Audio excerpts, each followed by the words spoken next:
শীতে কলকাতার অন্যতম আকর্ষণ ইকো পার্ক। তাই আমরা এবার পিকনিকের গন্তব্যস্থল ইকো পার্ক শুরু করলাম গেট নাম্বার 1 থেকে। চলে আসলাম গুটি গুটি পায়ে টিকিট কাউন্টারের কাছে। চলুন দেখি টিকিটের মূল্য কত। টিকিটের মূল্য মাত্র 30 টাকা।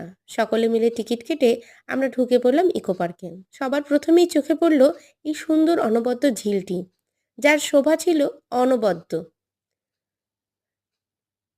মৃদুমন্দ বাতাস মনটাকে হরণ করেছিল। চোখে পড়ল সুন্দর জলাশয়ে ঘেরা পদ্মফুল। পদ্মফুল কার না ভালো লাগে। বেশ কিছুটা সময় কাটিয়েছিলাম এখানটাতে আমরা। এরপরে চোখে পড়ল এই বড় উদ্যানটি, যেখানে ছোট ছোট বাচ্চারা নিজেদের শৈশবকে খুঁজে পেয়েছে আর জীবন্ত করে তুলেছে এই ফুটবল খেলার মাধ্যমে। আজ তবে এইটুকুই থাকলো। দেখা হবে পরের পার্টে।